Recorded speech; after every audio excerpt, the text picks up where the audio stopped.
উত্তর চব্বিশ পরগনায় দেব এসেছিলেন আর ভাই মজার মজার ঘটনা কিছু ঘটেছে যা শুনলে আপনিও চমকে উঠবেন। একটা মেয়ে তো দেবের সাথে ছবি তুলতে না পেয়ে কাঁদতে কাঁদতে অজ্ঞান হয়ে পড়ে। ফ্যান ফলোয়িং এই ধরনের হওয়া দরকার। তাদের টিমে 7 জন ছিল, সেই 7 জনকে ছাপিয়ে ওই মেয়ে উপরে উঠেছিল, তাও চান্স হয়নি। হাত মেলানোর সুযোগ অবশ্যই পেয়েছিল, কিন্তু তার হাতে লেগেছে একটা বড় সুযোগ, আর সেটা ডিরেক্টলি দেবের কাছ থেকে। আমি প্রথম থেকে জানাই, চাঁদপাড়ায় এসেছিলেন দেব। স্টেজে উঠেই দেবকে ফোকাস করে করে ভিডিও করতে করতে 3 জন ক্যামেরাম্যান একই স্টেপ নিয়ে পিছিয়ে আসে, আর পিছোতে পিছোতে 2 জন ক্যামেরাম্যান ভুলেই যায় যে আমরা স্টেজের ওপরে রয়েছি। ভাই এমন পিছিয়ে যায় সোজা কোমরের ভরে নিচে পড়ে। জানি না তাদের ক্যামেরার কি অবস্থা হয়েছে, কিন্তু এটা প্রচন্ড মর্মান্তিক ছিল।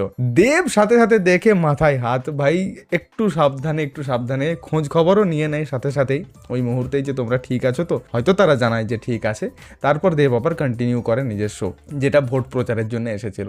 এটা তো গেল ক্যামেরাম্যানের কথা, কিন্তু হঠাৎ করে যখন দেব সেখান থেকে চলে যাচ্ছিলেন, যখন হেলিকপ্টার উড়ছে পুরো আকাশে, সেই সময় একটা মেয়ে হাউ হাউ করে কাঁদছে, যেন তার শরীর থেকে হৃদয়টিকে ছিঁড়ে নিয়ে যাওয়া হচ্ছে, যে ও চলে গেল, ওকে একবার নামতে বলো। কি হচ্ছে সবাই চমকে যায় ভিডিওর প্রথমেই, কিন্তু পরে জানা যায় যে সে দেবের সাথে ছবি তুলতে চেয়েছিল। নিজের দলকেও বলা হয়েছিল আমি কাজ করব, সমস্ত রকমের জিনিস করব, প্লিজ আমাকে একবার দেবের সাথে ছবি তুলতে দিও। দেবের খুবই বড় ভক্ত সেই মেয়েটি, যার নাম ঋতুপর্ণা, এবং সেই পার্টিরও একজন সদস্য তিনি। কিন্তু যখন দেবকে দেখা না পেয়ে এইভাবে কাঁদতে শুরু করে, এবং সেই ভিডিও তখন সোশ্যাল মিডিয়ায় আগুনের মতো ভাইরাল হয়ে যায়। আর এই ভিডিও দেখা মাত্রই দেব কিন্তু রিয়াক্ট করে। দেব সাথে সাথে জানায়, ঋতুপর্ণা আমি তোমার ভিডিও দেখেছি, একটা কাজ অসম্পূর্ণ থেকে গেল, তোমার ছবি তোলা হয়নি।